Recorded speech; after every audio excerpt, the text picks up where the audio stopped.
Hey everybody, Lars here. Alright, this video is the first one that's being shot. I always want to say live and in person, but it's not really live and in person because I'm recording it and then giving it to you later. But we're doing it in the fall of 2019. This is for the fall 2019 version of PMDS, Python Methodologies for Data Science. And what I usually do with the third video in Unit 1, if you haven't figured it out yet, you get the slides, right? And the slides basically break down into two sections. So each section got its own video. Those videos are in the can. Shot them about a year ago. Basically all I would do is copy the same thing. So I use the ones I shot a year ago. But these videos, these extra things that I do along the line, I usually shoot fresh. Sometimes I'll let you have the old ones because I'm like, the more content you see, the better. There's always, if you see something 5 times, maybe on the 4th time it clicks with you, you know? So I want you to be exposed to as many different things as possible.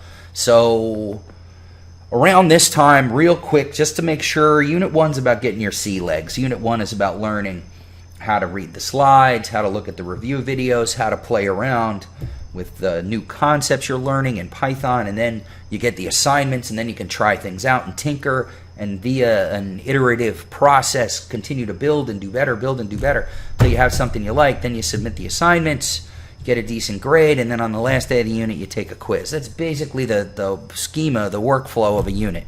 And you know, we call ourselves a hybrid, but we only meet 4 times, so it's really more of an online class than a hybrid.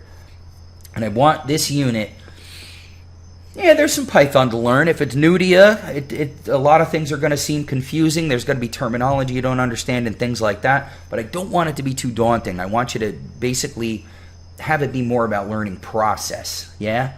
So that being the case, I do want to make sure in this first unit I do a couple videos where I show you just me whipping up a program and showing you that it's no great shakes. Once you get Python running on your system, you create a program, you write some code, you run it, you save it. It's, you know, not crazy. I gave you a couple days ago the Fahrenheit Celsius converter program. Before that, years and years ago, I did what I call a change program, where you give a whole bunch of pennies and it tells you how many quarters, how many dimes, how many nickels. It's no secret, if you've gone online to look at some of my videos and then all of a sudden you search my name or you search some other things, I leave my videos up. So there are videos from 4 years ago up there. There are videos from my Python workshops that I give at Trenton State. There's Trenton State, College in New Jersey. There are, you know, videos all over that. I know they're there. I don't mind you looking at them. My thing is that when you're taking this class, I don't want you to get ahead of the game. I've got people in the first 2 weeks of class asking me about functions. No. Go at the pace that the slides and the unit and the course are going. Learn that stuff well. Like mathematics, computer programming is like a pyramid. You're going to learn stuff and it's going to be your base. And then you're going to learn something else. But you're always going to use 3-4 years from now, you're going to use all the stuff you're learning this unit. So probably what I'll do is I'll link the penny program tonight as well. It's Saturday night. It's 10:30. I'm filming this. The Mets beat the Dodgers, so everything is good in Metland. They're still not going to make the playoffs, though. Idiots. I hope the day they don't make the playoffs, they fire Callaway and get rid of him. And I hope they have Edwin Diaz drive him to the airport and then put him on a plane, too. All right. Done with that. So I want you to see as many examples as possible, and I've been doing the penny program and I've been doing the Celsius Fahrenheit converter for a long time, so it's about time I came up with something new. It's about time I did something different. And when we met in class, a couple of different topics that we got into when we did our code, and somebody asked me a question about data types after class, we started talking about data types. And yeah, I mentioned it in the slides and it's there for you, but I figured we'd do a program that has something to do with data types, and we do, you know, figure out some stuff as far as that's concerned. So what I'm going to do is I'm going to create a program where we're going to ask the user for input, and the user is going to give us a number, just a single digit, okay? And let's say, for example, that digit is 7. Then I want to know what the sum of 7 plus 77 plus 777 is. Okay, so by inputting one number, we're going to figure out what 7 plus 77 plus 777. If we give it a 3, I want to know what 3 plus 33 plus 333 is. Okay, so we're going to find a way to do that via Python. So I'm here on basically what I call home base, which is a big old Alienware that I made the mistake of buying a 17-inch, and it's not really a laptop. It's a mobile desktop. The thing is huge. You can't take it anywhere with you. The machine you saw me with the other day was a 13-inch. I like the 13-inch Alienwares. They're nice, they're compact, but the screen is still good. The problem with the one I got a while ago is it's a touch screen. I hate the touch screens. They're freaking useless. It's not in our DNA to go touching the screen and doing this and that in a baseball bat. It's silly. That's why we have mice. I digress again. It's the second time I went on a digression in the middle of these videos. Trust me, it will not be the last. So I'm going to fire up my Python on this machine because it's newer. We do have Python 3.7. I don't like the font's thin, and I haven't played around with the font. So I'm going to say new file. Look at that. I'm going to put that right there so it's next to it. And because everybody loves a good comment, I'm just going to, I always do this author because that's how I did it when I was in college, and I still do it now. So you put who the author is and then the purpose. I guess our purpose today is playing with data types. And we're going to start by talking about data types a little bit. Young man came up to me at the end of class and was talking about data types and was wondering why we didn't have to declare what the data type was. And if you've ever programmed, he belied the fact that he has some experience, because in a lot of other language, you have to tell the programming language what you want to use. You have to say int, or you have to say float, or you have to say string, or if you're an old fuddy-duddy like me and you did C, you have to tell it character, and then maybe you want a character pointer to a variable name, and you want to do something like that, okay? In Python, we don't do that. Python is what's called dynamically typed. Dynamic as in changing, do it on the fly, do it while things run. So when you give it a variable name and then you assign something to that variable name, Python's going to make the best guess at what it should be. Truth be told, not that hard. If I got a variable and it's A, let me come do it in the window over here. If I say A, nothing's there. If I say A is 10, okay, and I get a 10, Python, because there's no decimal there, pretty much guessed that it's an integer. But how do I know? Looking at this. Well, I know by using what's called the type function. So if I say type and then A, it tells me class int. Don't worry about that class word. We're going to talk about that later. So if I take B and I say it's 5.0, okay, well, that's got a decimal point. So it's going to tell me it's a floating point number. Floating point number is going to have your number and then what's after the decimal point. Now, if I want to do a word, let's say W, and I'm just going to make it my goofy name, okay? And you can see the interactive window makes it green because it's a string. So now I say W and it prints it out, but you can see it has the quotes around it. And if I were to do a type on this, it would say str, and that's how you find out something is a string. One last thing to do, I will grab a variable called bool. Uppercase, I'll make it equal to true. Notice that the true is capitalized because it needs to be capitalized. And notice that it's orange. Orange is what idle uses for keywords. So when you see orange, it means that it's a special word. You shouldn't be using it for a variable or anything like that. In this case, it's true. So I say bool. I get the word true because it's true. If I look for a type, it tells me bool, B-O-O-L. I shouldn't have named the variable that because that might be confusing. Let's do it again. I'll say my var, and I will give it the value false, okay? And then when I look at it, it says false, and then when I do a type on it, it also says dun dun dun dun dun. One of the annoying things about idle is that it doesn't let you just arrow back up. I did the same thing again. Goodness gracious, V. And as you can see, it says class bool because it's a Boolean variable. Okay?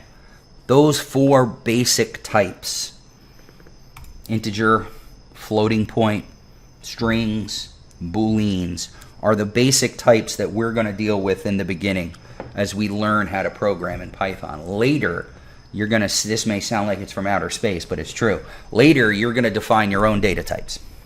Okay?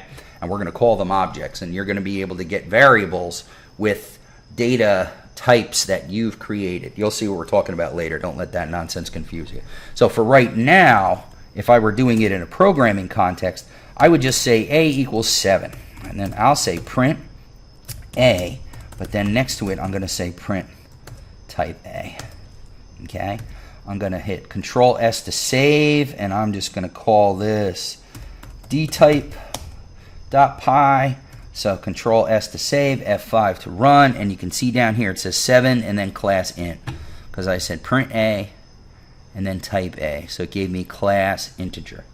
Okay? Like I said, it's not brain surgery. If something's got a decimal point, it goes in as a float. So let's say I gave A 7.0. Same thing as 7, right? It's going to be a different data type though, because now we run it and it's a floating point number. Okay? Let's say I give it surrounded in quotes because I actually want the label 7.0. Well, now that I run it, I get class string. So you can have the kind of the same information but represented differently. I mean, later if we want to go into the weeds, and it's grad school, so we are going to go into the weeds from time to time. Representation as far as data is concerned is important. Because at the end of the day, what we want to do with computer programming is we're working in an abstract world. We want to represent our data in the real world properly, manipulate it in our abstract context, and then take solutions back out into the real world and solve problems that way, yeah? That's the end. That's the name of the game here, solving problems. So we want to make sure we represent our data correctly. If I've got kids in a room, do I have 0.5 kids? Yeesh, I hope not. You know, I just thought of 3 terrible, terrible jokes I could tell that I'm not going to. But you're not going to have 0.25 kids. You're not going to have, 0.25 dogs. Sometimes integers are fine. You can use integers. But if you've got continuous measurements and you do want to break things down in between units, then you're going to use floating points, Depends on what you're trying to tackle and what you're trying to do. So now that we've got that out of the way, let's try and solve our problem. Let's see. I am going to take an integer. All right. I usually describe what I'm doing when I do the comments in my program. Computer nerd that I am. I'm going to call this number, and I'm going to give it the value of input. Enter a number. Space, bang, boom. Okay. Now, those of you paying attention out there in Python land are probably saying, hey, wait a minute, Lars. You want to grab an integer, and you're using the input statement, and you didn't wrap it in int to cast it to an integer. You're right. Because at first, I want the string version. So actually, we're going to play around. When you do rapid prototyping, you try things out in the middle of the program just to make sure things are running. I'm going to print number and make sure I'm good. So when I run it, it says enter a number. I'm going to say 7, and it prints 7. Now that I'm here in the interactive window, I'm going to say number, and it's going to show me that it's in quotes. So I know that I've got a string. Okay? So that's giving me a string, but I'm actually kind of fine with that because we talked about something the other day that we're going to use here. I want to take this number and add one of them, then 2 of them, then 3 of them together. So how am I going to do that? Okay? I'm going to use a little trick because I'm going to use the plus sign. But if I use the plus sign on numbers, I get a sum. 7 plus 3 is 10. 10 plus 20 is 30. But if I use the plus sign on strings, It puts them together. It concatenates them. And that's kind of what I want to do here. So I'm going to say, let's see, S for second number. Is that a good variable name? Not really. What should I be doing here? I'll go snum, which is good enough. And I'm going to make it number plus number. And then I'm going to have tnum for third number. And it's going to be number plus snum, because I'm crazy like that, saving space. Okay? Now I'm going to print number snum tnum. Hey, how about putting the word print in front of that? Think that'll help? You think? Enter a number, 7. 777, 777. Okay, I'm in good shape, but watch, if I give it snum or I give it tnum, I have strings still. Okay? So we're going to have to play a little game here. What I'm going to do now is I'm going to grab their sum. So I'll call it n sum. Should I tell you what I'm going to tell you? If you type sum, see how idle makes it purple? You might not be able to make that out on my crummy screen. But idle makes it purple because there is a function called sum, which sums up what we call lists of things or iterables. So if I give it a bunch of numbers, it'll sum it up. Or if I give it a list of things, we're talking about lists next unit, so I don't want to get ahead of time. This is another thing that makes tonight kind of challenging for me. I don't want to use anything in this program that you don't have in Unit 1. So I'm kind of limited to a certain bunch until you might be thinking to yourself, why do I care about these numbers? It's because it's what I can do right now. Slowly but surely, week by week, you're going to get a lot more tools and you're going to learn a lot more stuff, and we're going to solve better problems. Believe me, there's a better, you're not going to get done in December and be able to do simple little puzzles like this. There's more to it. But I got to pick my spots because it's only the second week of class, for goodness sakes. Anyway, I don't want to use sum because that's a function and I don't want to overwrite it by using it as a variable name. So what I'll do is n sum for the number sum. And what's the first thing that I want to add? I want to add the number. But look at this. I'm just going to cast it while I use it. I'm going to say int number. And then I'm going to say int snum. And then I'm going to say int tnum. So now n sum is going to be an integer because I make this an integer, I make this an integer, I make this an integer, and I add them all together. So n sum is going to be an integer, and I'm going to print the sum of number, comma, snum, comma, and tnum, comma, is, comma, n sum. And let's see what this, why did that, something, oh, because I mixed my quotes there. All right, that my OCD will not permit that extra line to be there. And of course I haven't been commenting like I promised you I would. Let's see. Create the second and third numbers. And I'll say with concatenation. Hope that's spelled right. Idle's not going to have spell check for me. And then here I'm going to say cast to integers and find sum. Why is that uppercase? It looks like I'm screaming. Cast to integers and find sum. Look at that. Look at that. So now I save that and I run it. Enter number 7. The sum of 7, I should get a comma in there, shouldn't I? How do I do that? The number, I have to do this, I think. Yeah, will that work for me? That is really being goofy. Yeah, it does. Man, I don't like the extra space. We could find a way to get rid of it, but I don't know. Here. I can get rid of that. I know that. I can't get rid of that. I can get rid of that. I don't know why I care so much about formatting. It doesn't matter. The sum of 777 and 7 is 861. Is that right?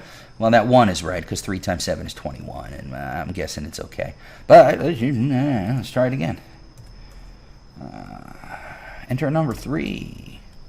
Look at that. That's correct because you got 366 plus the 3 is 369. So I'm in pretty good shape. Okay? Now, just to show you what we're doing here, I could say type number, comma, type snum, comma, type tnum, comma, type nsum. And let's just put that right there. So now I run this, I'll do it with my 7s, and you'll see a string, a string, a string, and an integer. Because nsum was an integer. It was created with integers, so Python dynamically types it to an integer. Okay? Keep this kind of stuff in mind, because casting is important. A lot of times your data is going to come in as a string. And if you're going to want to do arithmetic on it, or if you're going to want to store things as a number, or use things in their representation as a number and not just a label, then you're going to want to make sure you have an integer or a floating point number. I mean, there's nothing. I'm using integers because I'm doing kind of simple stuff, but there's absolutely nothing stopping you from doing the very same arithmetic operations with floating point numbers. Now, we're going to get to 0.0, okay? But there's nothing stopping you from using floats. So now when I go ahead and I do things, I get string, string, string. I still get an int. Why do I get an int? Float number, float nsum, float this. Why would that give me a float? Interesting. Why am I doing this? Nsum, nsum, tsum, tsum. Is it because it came in even? Interesting. Let's find out. Oh. Maybe if I give it a number, find out. Okay. Now it came in as a float. I didn't even answer the question, and I just looked at int. What an idiot. All right. String, string, string, float. Because now it's adding up 3 floats, so we've got a float. And as you can see, the answer comes in 861.0. 0.0. Okay? Now, you want to break things? Why not? Enter a number. Why does that sit up there? Enter a number, 7.0. Boom. It blew up because I had the 0.0 in there, and when I did my concatenation operation, it tried to put all that together, and then I had a string, and I tried to do arithmetic on it, and it said, not going to let me. So kind of working with integers is something we want to do in this context. Okay? Yeah, if I gave it 7.0 when it was integers, it still would have thrown an error. It just would have thrown a different error. I am going to change this back to integer. Now, I am not going to put this up on Canvas. This is going to be for you to freeze the screen. It's YouTube. Just freeze the screen. You can play the video as many times as you want. You can watch as many times as you want. And if you want, you can copy this code and run it and play around with the different types and different ways of casting. Enter a number. Why is that?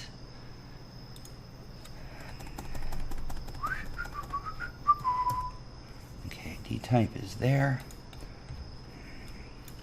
It says enter a number. I'm just going to say 6 and do it there. Now let's do this again and see what happens. Okay, that one worked all right. Let's play around. We'll give it 66. Okay, that works because look, we did 66, 666, I can't say it all. But that worked because we didn't have that period in there that's going to mess up our arithmetic. That's very interesting. So basically we give it n, and it gives us n plus nn plus nnn. So that's interesting. All right? All right. Keep doing what you're doing. Everyone seems to be doing fine. Usually at the end of these little self videos, I do announcements. And because it's live and in person fall of 2019, I can talk about things specific to our class. We're sitting here on Saturday the 14th. Tomorrow night at midnight, the introduction post is due. I'll probably do an announcement about that tonight to remind you again. Makes no sense to do the forum post late. Low-hanging fruit, especially the introduction. I'm not asking for half a page with the introduction. I just want you to do a simple introduction. Why you want to learn Python, what program you're coming from, if you're a working person, what's your job, what do you do, different things like that. Doesn't have to be, don't have to write a book, okay? Get it in by tomorrow. The reason I do that is because I don't want you to have to do it at the end of the unit, then no one's going to see it. I want your classmates to have time to go read these posts. And you should go read about your classmates. Go read what they have to say about different topics. Starting Unit 2, we're going to be looking at TED Talks, and we're going to be talking about different TED Talks about data science. So I want you to be able to see what your classmates are doing and saying. All right? After that, the unit ends on the 18th. So on the 17th at 8 o'clock at night, I'll open up the quiz. 30 hours to do the quiz. Boom. Assignments are due midnight on the 18th. I do take them late, but not a whole lot late. If you are a day late, it'll cost you a point. If you are 2 days late, it'll cost you 2 points. After 2 days, forget about it. I don't take assignments, all right? Please know this. I'll also do this in the announcement tonight. There are no makeups for quizzes, okay? If you miss a quiz, that's it. You're out 7 points. This is grad school. We don't have time for makeups, and I did this, and I do this, and the dog ate my homework, and all that crap. All right? If you miss a quiz, you're SOL. Later in the course, we're probably going to have a 5-point extra credit assignment. So if somebody really makes a mistake on their calendar and doesn't take a quiz or something happens, first of all, if you know you have to go get a procedure, you have to do something, talk to me ahead of time. If you talk to me 3 weeks ahead of time and say, I'm going to miss this quiz because I have to be here because my wife is getting surgery, then that's fine. We'll make arrangements. That's not the case. My issue is that if you don't say anything and then you miss the quiz and it was because you just missed it because of carelessness, then you're not getting a makeup. All right? You missed the quiz, you missed the 7 points. That's it. But if something's going on, let me know about it ahead of time and we'll make some arrangements. I've had, people get shipped away with the, National Reserve and Army, National Guard and stuff like that. And I've had different people, deal with illnesses over the years. Don't worry. I don't want to scare you. What I'm saying is if you just forget to take the quiz, you're out of luck. All right? If there's a real reason and you let me know a couple weeks ahead of time, don't worry about it. We'll work something out. All right. Then the day after on the 19th, Unit 2 is going to start. Boom. It's going to be the same process over. You're going to get the slides.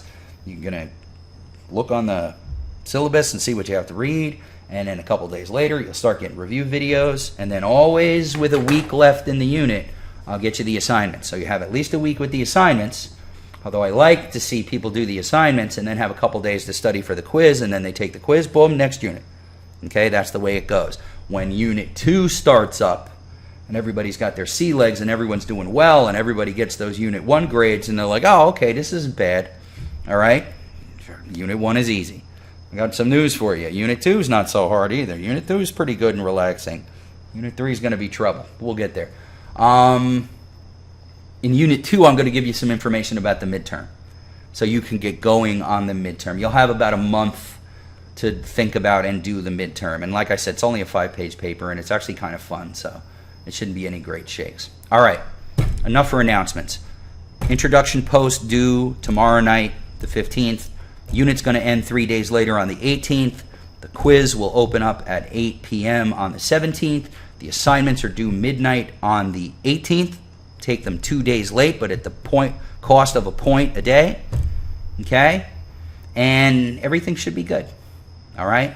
Next unit, we'll talk about the forum post, because when you're doing real forum posts, not these introductions, they have to be half a page. They have to show up on time, or I'll needle you for points.